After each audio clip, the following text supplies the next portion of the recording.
요한복음 16장 16절에서 24절 말씀 한 절씩 교독하겠습니다. 조금 있으면 너희가 나를 보지 못하겠고 또 조금 있으면 나를 보리라 하시니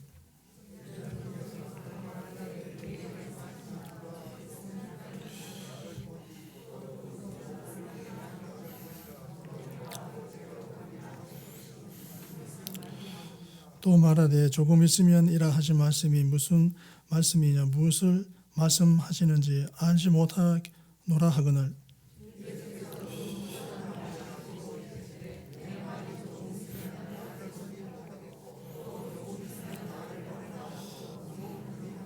내가 진실로 너희에게 이르노니 너희는 곡하고 애통하겠으나 세상은 기뻐하리라. 너희는 근심하겠으나 너희 근심이 도리어 기쁨이 되리라.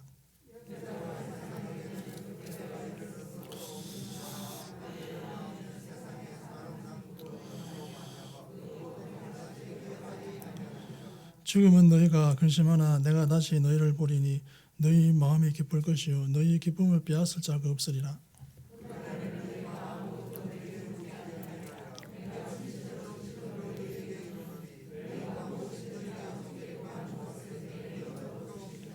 지금까지는 너희가 내 이름으로 아무것도 구하지 아니하였으나 구하라 그리하면 받으리니 너희 기쁨이 충만하리라. 아멘. 본문은 마가의 다락방에 써 있었던 예수님의 고별 설교에 해당하는 십자가 순환을 앞둔 예수님께서 앞으로 예수님의 고난에 동참해야 할 제자들에게 세상으로부터 아무리 극심한 핍박을 받을지라도 결단코 두려워할 필요가 없다는 사실과 더불어 그 구체적인 이유를 교훈하신 내용을 보도하는 제16장의 중반부입니다. 여기서는 제자들에 대한 거듭된 세상의 핍박 예고와 권면 및 보혜사 성령님의 강림과 사역에 대한 예언을 소개하고 있는 전반부 1절에서 15절에 이어 예수님의 순환과 부활 및 승천 예고에 대한 제자들의 이해 부족과 의문 및 거기에 따른 주님의 답변적 교훈을 보도하고 있습니다. 이러한 본문을 보면 먼저 예수님께서는 제자들에게 자신의 순환과 부활의 임박성을 말씀하셨습니다.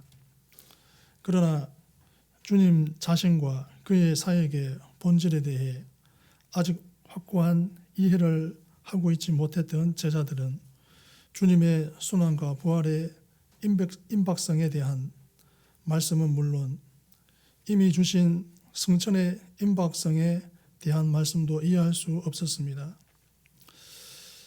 이어 주님께서는 그들의 의문을 아시고 여인의 해산하는 과정을 비유로 하여 그들이 예수님의 죽음으로 잠시 슬퍼하고 고통스러워할 것이지만 조만간 예수님의 부활과 승천 그리고 성령님의 강림으로 크게 기뻐하며 십자가 사건에 대해 분명히 깨닫게 될 것을 말씀하셨습니다.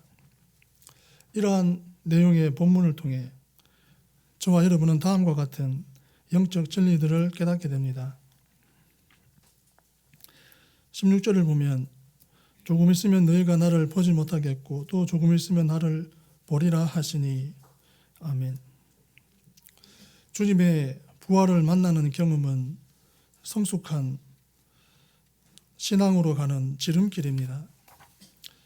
16절에 조금 있으면 너희가 나를 보지 못하리라는 말씀은 주님의 돌아가심을 염두에 둔 표현이 분명합니다. 문제는 조금 있으면 나를 보리라가 무엇을 의미하느냐입니다. 이에 대해서는 주님의 부활, 성령님의 강림, 주님의 재림 등 다양한 견해가 제시되고 있습니다. 또 이상의 세 견해를 복합적으로 취하는 처지도 있습니다. 아무도 직접적으로는 주님의 부활을 그리고 성령님의 강림과 주님의 재림도 동시에 나타내는 표현이 아닌가 여겨집니다. 그런데 여기서 부활하신 예수님을 만나 뵙는 것이나 성령님의 임재를 경험하는 것은 다 같이 아주 특이한 일이며 신앙이 없는 사람들의 입장에서는 선뜻 수긍하거나 받아들이기가 쉽지 않은 문제입니다. 특히 죽은 사람이 다시 살아난다는 주장은 상식적으로 이해가 가지 않는 일이기에 신앙이 아닌 다른 방법으로는 이해가 도저히 불가능한 일입니다. 하지만 이 경험은 성숙한 신앙을 가지고 살아가려는 성도들에게 없어서는 안 될 필수적인 요소입니다. 부활의 주님을 만나는 것은 온전한 신앙인으로 성숙하기 위해 반드시 요청되는 경험입니다.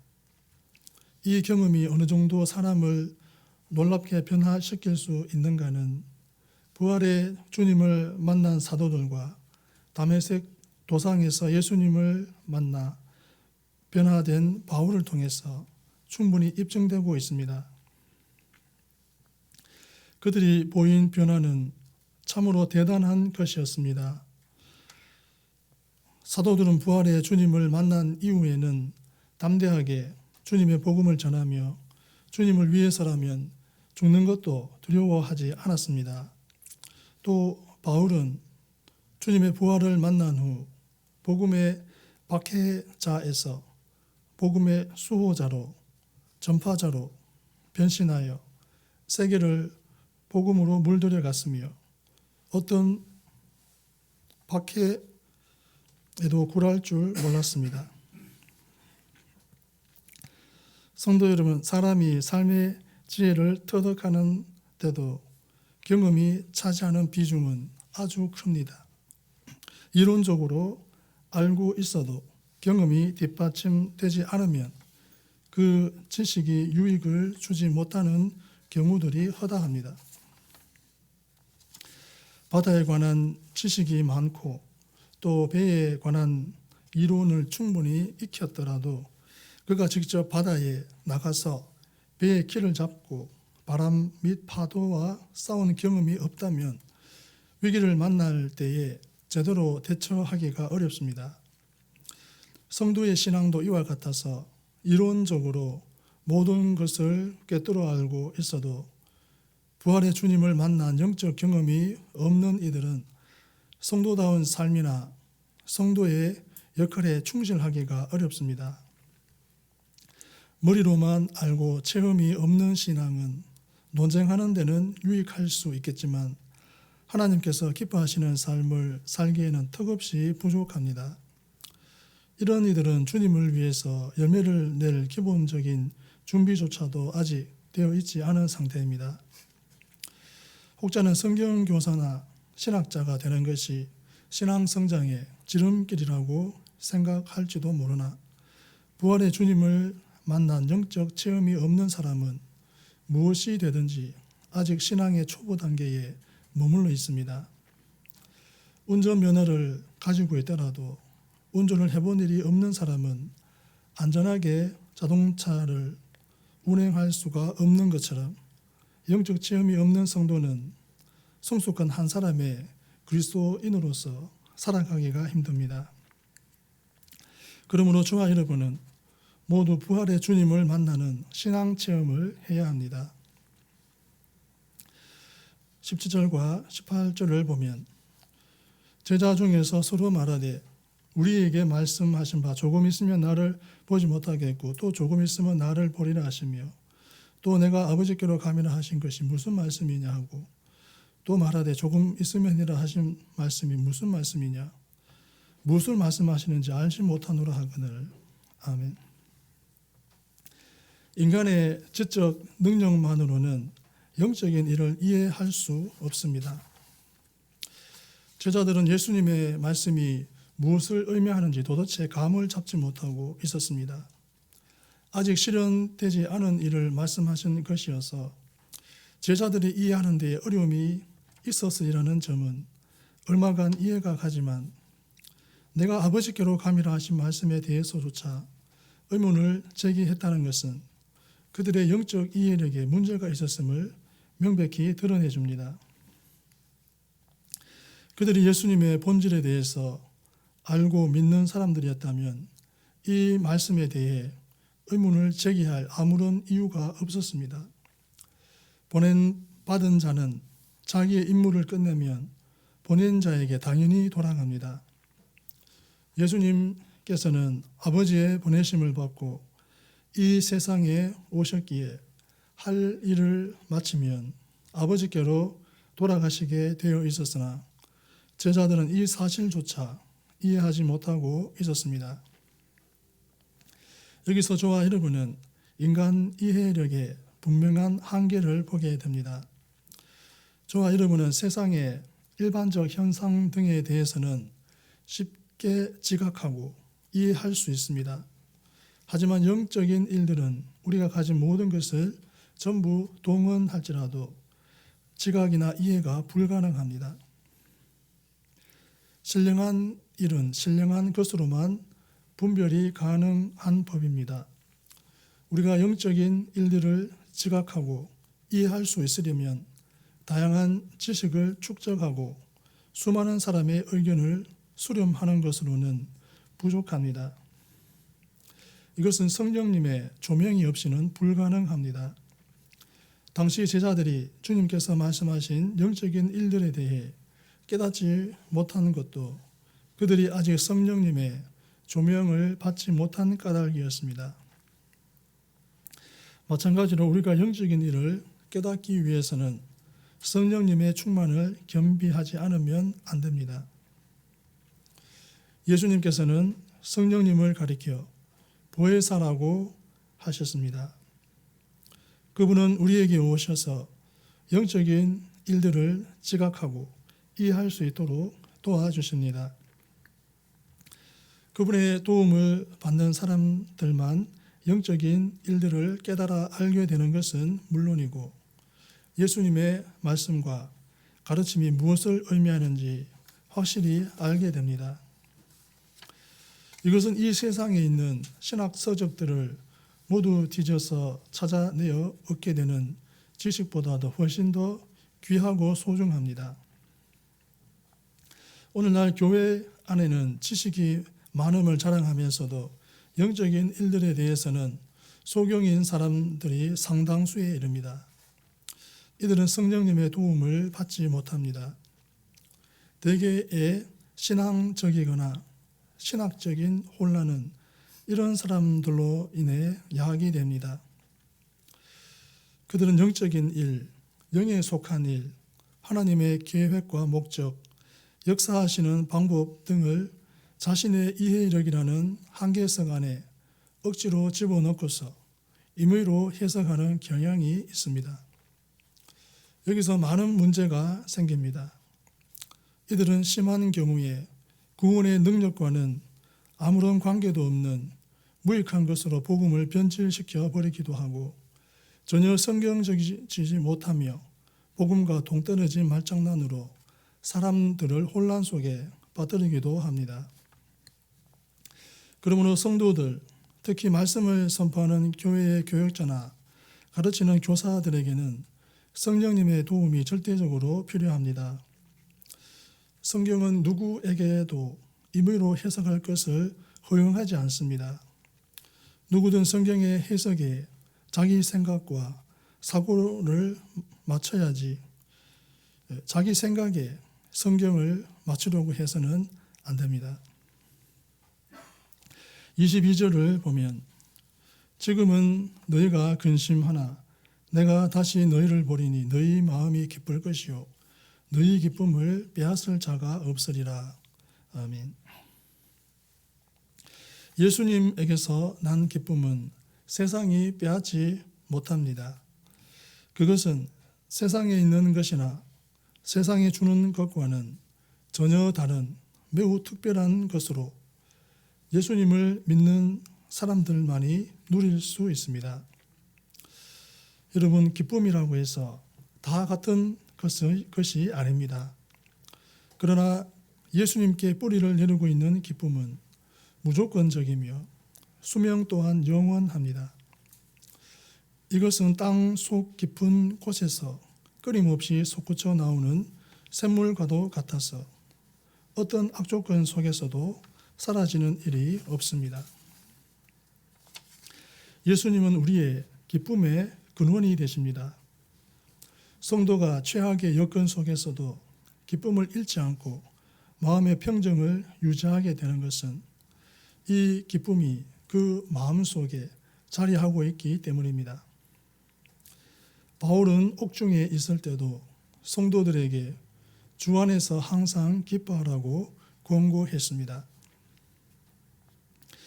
그는 어디에 있게 되든지 기쁨을 잃지 않았으므로 성도들에게 이처럼 권면할 수 있었습니다.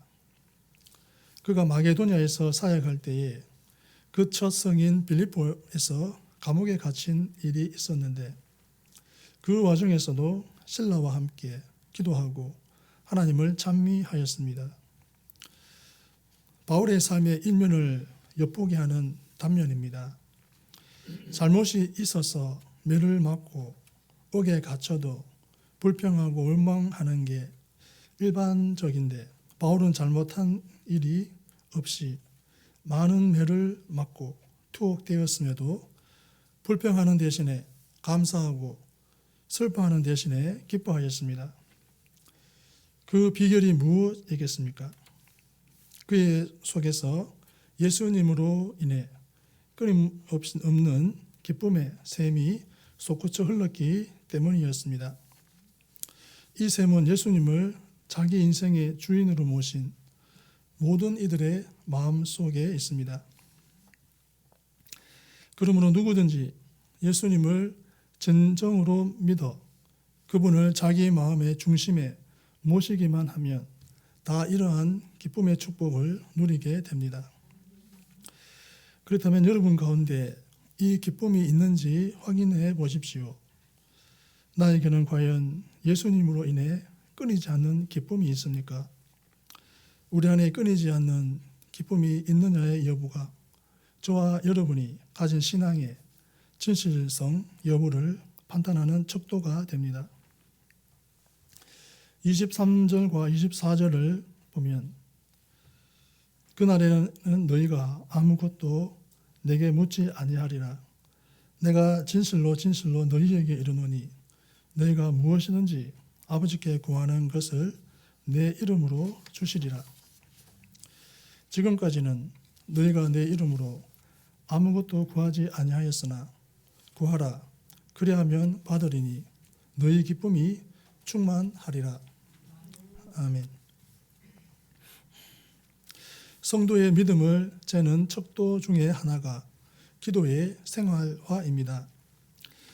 23절과 24절에 보면 기도 응답에 대한 예수님의 보증이 나옵니다.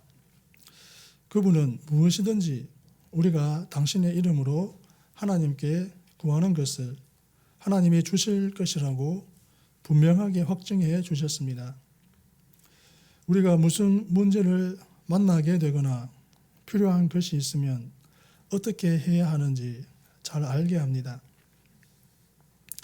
주님께서는 무엇이든지라고 말씀하십니다. 이것은 우리의 삶 전 분야에 걸쳐서 하나님의 도움이 필요할 때면 언제든지 구하여 응답을 받을 수 있음을 의미합니다.